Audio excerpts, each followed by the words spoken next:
കുന്നത്തനാട് മണ്ഡലത്തിലെ ഇടത് സ്ഥാനാർത്ഥി പി വി ശ്രീനിധൻ നമ്മളോടൊപ്പം ചേരുകയാണ്. തിരഞ്ഞെടുപ്പ് പ്രചാരണം അതിൻ്റെ ഒരു നിർണായക ഘട്ടം ഇതിനകം പിന്നിട്ട് കഴിഞ്ഞു. സിറ്റിംഗ് എം എൽ എ കൂടിയാണ് അദ്ദേഹം. സിറ്റിംഗ് എം എൽ എ ആണ്. ഇത്തവണ പക്ഷേ നല്ല പോരാട്ടമാണ്, ത്രികോണ മത്സരമാണ് എന്നൊക്കെയാണ് പ്രത്യേകിച്ച് NDA അവകാശപ്പെടുന്നത്. നല്ല പോരാട്ടമാണ്. തിരഞ്ഞെടുപ്പ് എപ്പോഴും നല്ല പോരാട്ടമായിരിക്കണം. കഴിഞ്ഞ പ്രാവശ്യം അങ്ങനെ തന്നെ ത്രികോണ മത്സരമായിരുന്നു. അതിനെല്ലാം അതിജീവിച്ചാണ് കഴിഞ്ഞ പ്രാവശ്യം ഞാനിവിടെ ജയിച്ചു കയറിയത്. അന്ന് ആ തെരഞ്ഞെടുപ്പിൽ ഇടതുപക്ഷ ജനാധിപത്യ മുന്നണി സർക്കാർ മുന്നോട്ട് വെക്കുന്ന വികസന പ്രവർത്തനങ്ങൾ കുന്നത്ത് നാട്ടിൽ നടപ്പിലാക്കണമെന്ന ആത്മാർത്ഥമായിട്ടുള്ള ആഗ്രഹമാണ് കുന്നത്ത് നാട്ടിലെ ജനങ്ങളുടെ അടുത്ത് വോട്ട് അഭ്യർത്ഥിക്കുമ്പോൾ ഞാൻ മുന്നോട്ട് വെച്ചത്. ആ ജനങ്ങളത് അംഗീകരിക്കുകയും ഈ കഴിഞ്ഞ 5 വർഷക്കാലം വികസന പ്രവർത്തനങ്ങളടക്കം ജനക്ഷേമ പ്രവർത്തനങ്ങളടക്കം ഏകദേശം 2700 കോടി രൂപയുടെ വികസന പ്രവർത്തനങ്ങളാണ് ഈ മണ്ഡലത്തിൽ നടപ്പിലാക്കാൻ കഴിഞ്ഞത്. ഒരു ചെറിയ ഉദാഹരണം എന്ന് പറയുന്നത് 37,000 ആളുകൾക്ക് ക്ഷേമ പെൻഷനുകൾ മാത്രം നമ്മുടെ ഈ മണ്ഡലത്തിൽ കൊടുക്കാൻ കഴിയുന്നുണ്ട്. അങ്ങനെ വിവിധ മേഖലകൾ എല്ലാ സാധാരണക്കാരനെയും തൊട്ടുപോകുന്ന ഒരു വികസന പ്രവർത്തനമാണ് നമ്മുടെ ഈ മണ്ഡലത്തിൽ നടത്തിയത്. അടിസ്ഥാന സൗകര്യങ്ങൾ, റോഡുകൾ, പാലങ്ങൾ, വിദ്യാലയങ്ങൾ, ആശുപത്രികൾ, വ്യവസായ സംരംഭങ്ങൾ, IT പാർക്കുകൾ, അങ്ങനെ എന്ന് വേണ്ട എല്ലാത്തിനും ഈ സർക്കാർ നമുക്ക് ഫണ്ടുകൾ അനുവദിച്ചിട്ടുണ്ട്. ആ ആത്മവിശ്വാസത്തിലാണ് എൻ്റെ വോട്ടർമാരുടെ അടുത്ത് എനിക്ക് പറയാനുള്ളത്. നിങ്ങൾ 2021 മുമ്പുള്ള 10 വർഷവും 2021 ശേഷമുള്ള 5 വർഷവും നിങ്ങൾ ഒരു കമ്പാരിസൺ നടത്തുക.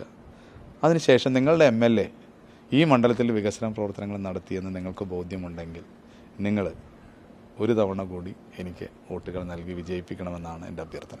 അതോടൊപ്പം തന്നെ ഈ എറണാകുളം ജില്ലയിൽ കുന്നത്തനാടിന് മാത്രമുള്ളൊരു സവിശേഷത, കാരണം 3 മുന്നണികൾക്കും അവരുടേതായ രീതിയിലോ സ്വഭാവത്തിലോ ഒക്കെയുള്ള വോട്ടുകളുണ്ട്. 2020 NDAയിൽ പോയി. അപ്പോൾ ഈ തവണ പ്രത്യേക സാഹചര്യമൊക്കെ ഉണ്ട്. എങ്കിൽ പോലും ഇടതുപക്ഷം എങ്ങനെയാണ്, പി വി ശ്രീനിധൻ എങ്ങനെയാണ്, ആരാണ് മുഖ്യ എതിരാളി എന്നാണ് യഥാർത്ഥത്തിൽ കാണുന്നത്? മുഖ്യ എതിരാളി എന്ന് പറയുന്നത് NDAക്കും UDFും ഒരുമിച്ചാണ് ഇവിടെ മത്സരിക്കുന്നത്. അത് പറയാൻ കാരണം കേരളത്തിൽ ഇത്ര പരസ്യമായിട്ട് ഇപ്പോൾ പുത്തൻകുരിശാണ് നമ്മൾ നിൽക്കുന്നത്. ശ്രേഷ്ഠ ബാവയുടെ ഖബറിടത്തിലാണ് നമ്മൾ, തോമസ് പ്രഥമൻ ബാവയുടെ ഖബറിടത്തിലാണ് നിൽക്കുന്നത്. ഈ മണ്ഡലത്തിലെ പ്രധാനപ്പെട്ട പഞ്ചായത്തുകളായിട്ടുള്ള പുത്തൻകുരിശ് പഞ്ചായത്ത് ഭരിക്കുന്നത് NDAയും കോൺഗ്രസും ഒരുമിച്ചാണ്. NDAയുടെ പിന്തുണയോടുകൂടി കോൺഗ്രസിൻ്റെ പഞ്ചായത്ത് പ്രസിഡൻ്റാണ് ഈ പഞ്ചായത്ത് ഭരിക്കുന്നത്. ഈ തെരഞ്ഞെടുപ്പ് കഴിഞ്ഞു, പഞ്ചായത്ത് തെരഞ്ഞെടുപ്പ് കഴിഞ്ഞു, അവരുടെ പിന്തുണയോടുകൂടി പഞ്ചായത്ത് പ്രസിഡന്റ് ഭരിക്കുന്നു. നിയമസഭാ തെരഞ്ഞെടുപ്പ് വരികയാണ്. ഇപ്പോഴും ഞങ്ങൾക്ക് NDAയുടെ പിന്തുണ വേണ്ട എന്ന് ഇവിടുത്തെ UDF സ്ഥാനാർത്ഥിയോ ഇവിടുത്തെ പഞ്ചായത്ത് പ്രസിഡന്റ് പറഞ്ഞിട്ടില്ല. VD സതീശൻ്റെ യഥാർത്ഥത്തിലുള്ള വിസ്മയം കാണുന്നത് ഈ പുത്തൻകുരിശ് പഞ്ചായത്തിൽ നമുക്ക് കാണാൻ കഴിയും. NDAയുടെ പിന്തുണയോടുകൂടി കോൺഗ്രസ് ഭരിക്കുകയാണ്. കോൺഗ്രസ് ഇവിടുത്തെ ന്യൂനപക്ഷ വിഭാഗങ്ങളുടെ അടുത്ത്, പ്രത്യേകിച്ച് മുസ്ലിം ക്രിസ്ത്യൻ വിഭാഗങ്ങളുടെ അടുത്ത് മറുപടി പറയേണ്ടതായിട്ട് വരും. ഇപ്പോൾ ഏറ്റവും കൂടുതൽ മുസ്ലിം വിഭാഗങ്ങൾ തിങ്ങിപ്പറക്കുന്ന കുന്നത്ത് നാട് കോൺഗ്രസിൻ്റെ വോട്ട് ബാങ്കുകളാണ്. കുന്നത്ത് നാടും വാഴക്കുളം പഞ്ചായത്തിൽ എങ്ങനെയാണ് NDA പോലുള്ള ഒരു മുന്നണിയുടെ പിന്തുണയോടുകൂടി കോൺഗ്രസ് ഇവിടെ ഭരിക്കുന്നത്? അപ്പോൾ അതിന് പരസ്യമായിട്ട് UDFിൻ്റെ സ്ഥാനാർത്ഥി മാപ്പ് പറഞ്ഞിട്ട് വേണം വോട്ട് അഭ്യർത്ഥിക്കാൻ. അല്ലെങ്കിൽ അവരുടെ പിന്തുണ വേണ്ടെന്ന് പറഞ്ഞുകൊണ്ട് പഞ്ചായത്ത് പ്രസിഡന്റ് രാജിവെക്കട്ടെ. അങ്ങനെ ഒന്നും ഉണ്ടായിട്ടില്ലല്ലോ. എന്നുവെച്ചാൽ NDA തോൽപ്പിക്കാൻ കൂടിയാണോ ഇടതു മുന്നണിക്ക് വോട്ട് ചെയ്യേണ്ടത്? ഇവിടെ വികസനം നടക്കണം. അതോടൊപ്പം തന്നെ വർഗീയ ശക്തികളെ മാറ്റി നിർത്തുവാൻ നമുക്ക് കഴിയണം. വികസനം ഒരു തുലാസിലാണെങ്കിൽ വർഗീയത മറ്റൊരു തുലാസിൽ നിൽക്കുകയാണ്. വികസനത്തിൻ്റെ തുലാസ് ഉയരണമെങ്കിൽ കുന്നത്ത് നാടിൽ LDF, കാരണം ജനങ്ങൾ അംഗീകരിച്ച ഒരു സർക്കാരാണ് നമ്മളെ ഭരിക്കുന്നത്.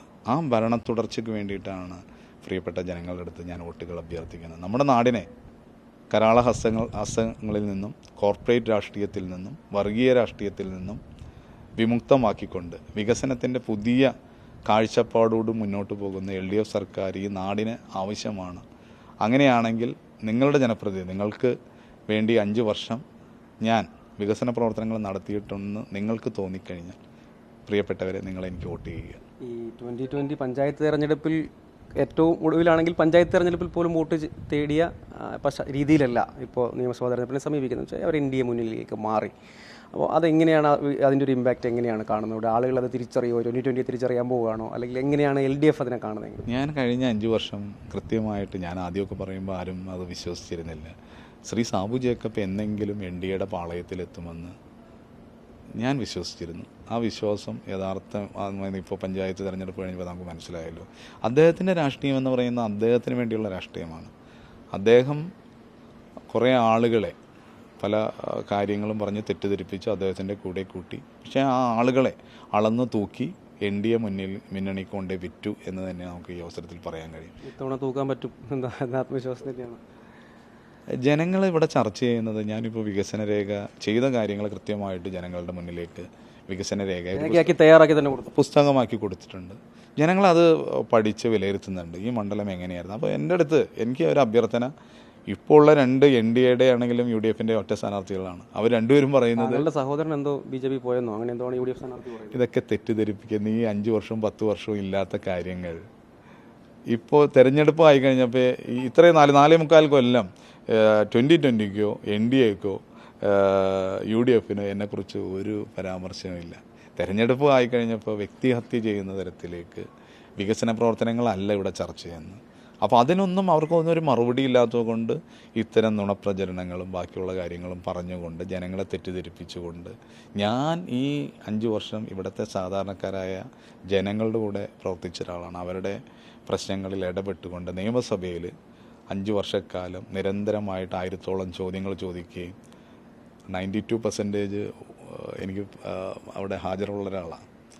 ആ ചോദ്യങ്ങളാണ് പദ്ധതികളായി മാറുകയും ആ പദ്ധതികൾ ഇന്ന് നമ്മുടെ നാടിന് വേണ്ട വികസന പ്രവർത്തനങ്ങൾക്ക് വേണ്ടി നമ്മുടെ സർക്കാർ കൃത്യമായിട്ടുള്ള ഫണ്ടുകൾ അനുവദിച്ചു. ആ ആത്മവിശ്വാസത്തിലാണ് ഞാൻ വോട്ടർമാരുടെ അടുത്ത് വോട്ടുകൾ അഭ്യർത്ഥിക്കുന്നത്. നിങ്ങൾക്ക് വേണ്ടി ഞാൻ പ്രവർത്തിച്ചു എന്ന് നിങ്ങൾക്ക് തോന്നുകയാണെങ്കിൽ നിങ്ങൾ എനിക്ക് വോട്ട് നൽകുക. വളരെ നന്ദി, എല്ലാ വിജയാശംസകളും. അതാണ് PV ശ്രീനിധൻ പറയുന്ന 5 വർഷത്തെ പ്രോഗ്രസ് റിപ്പോർട്ട് തന്നെ വിജയം നേടാൻ അല്ലെങ്കിൽ ആളുകളുടെ പിന്തുണ ലഭ്യമാകാൻ സഹായകരമാകും എന്നാണ് അദ്ദേഹം ആത്മവിശ്വാസം പ്രകടിപ്പിക്കുന്നത്.